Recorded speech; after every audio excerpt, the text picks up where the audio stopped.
Composite Gloves here, and this is the 24th video in the Kontakt from the Ground Up tutorial series. And today we're going to be talking about the grid snap options, specifically when you're dealing with loops. But this could work for your other samples as well. We're covering this section before we go into the other functions of it because that could be very, could be a very important setting. So first, let's just grab a loop. I have one from my hi-hat heaven on my website. And it has been dropped into Kontakt here. And if we go to the wave editor, we have our option here. Now, quick note, I learned about the wave editor. I did not know before. If you hold down Alt and click, you can zoom in. And if you just click anywhere, it'll zoom back out. Well, whoops, not that far out though. So that is like outrageously cool, right? So anyways, let's get rid of this loop. I had a loop there for some reason. So yeah, you just zoom in and you click anywhere to zoom back out, but you have to hold down Alt for it to work. So if we come over here to our grid, this thing is like super mega important. So we've just dropped a sample on there, and they have two modes. There's fix and auto. Right now our grid's not on because the little power button is gray. So if we turn it on, bang, we just had all these slice loops pop up. What did it just do? Well, it just determined, it just took a guess, a wild stab at what tempo our sample was, and it's always going to guess 4/4. So it will now slice up. It will put slice points, and we'll talk about these slice points and what they do later. It just put them on our waveform automatically for us to see, to help save us some work, hopefully. Now, there are some options here. You can change the width, so every 16th notes, or you could put 32nd notes or even more, or you could go less down to an 8th notes. It's totally up to you. This one has 8th notes, so it works perfectly fine for 8th notes, and it determines my tempo. I've been saying a lot, but there you have it.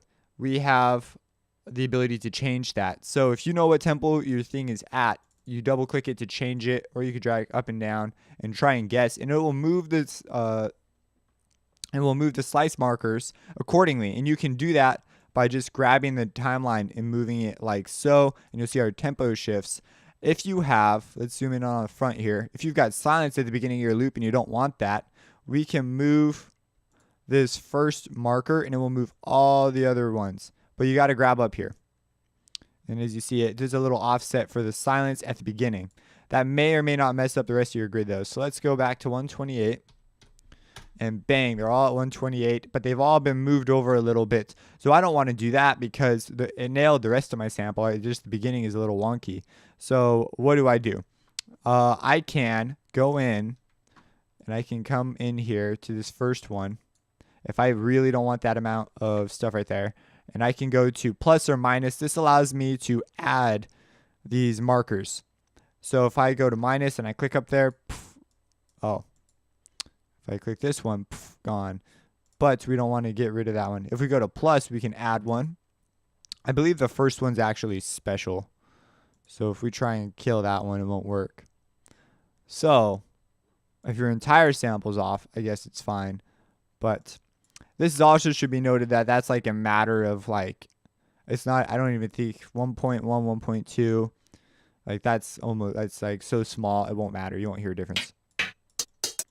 It happens immediately when you hit it. It's happening that fast. So in this particular case, it doesn't matter. But if you have like a big offset, like your whole loop's offset, you can move that. If anyone knows how to delete the first one, I'd like to know because that's important to know how to do. If you have a different time signature, you can double click and change this. So if you had like 6/8, you could put down 6/8 here and put the tempo. If you don't know the tempo, or maybe you've got something that's not so precisely lined up, you can go to auto mode. And you'll notice that these two little dotted lines pop up. And this is for like, maybe you've got a drummer who you're recording drum loops with him, acoustic drums, and he just doesn't have the best timing in the world or whatever, like every drummer.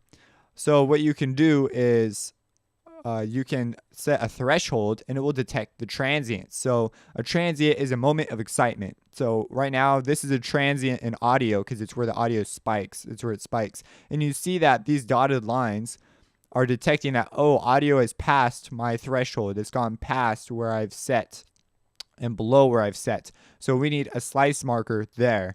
And if we decrease it or increase it, in this particular loop, they all stay there.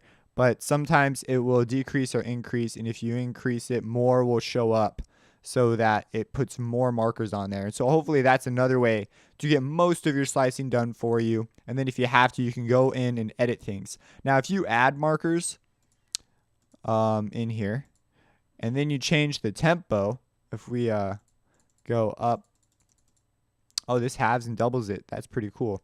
So if we do this, it will stay the same. Pretty nifty.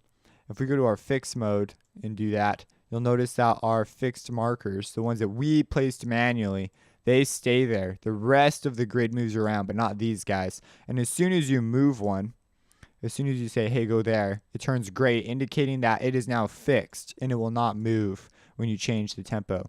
So that is a pretty cool option. As far as a quick way to delete these things, you just have to click. There's no real fast way to do this. This ideally should be done with detail anyways. So now if we go to our auto, there's one that we don't want. Oh no, that's where our playback is at right now. So that is pretty much that. That's what this does.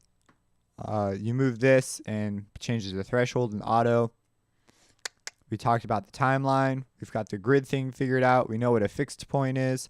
We are getting ready. And now in auto, you still want to have your tempo in there, even though you might think it doesn't matter. Why? Because as we move on and we go into other features, there's ways to make each sample, each slice, an individual note so that you could drop a slice in there and boom, you have a whole drum kit.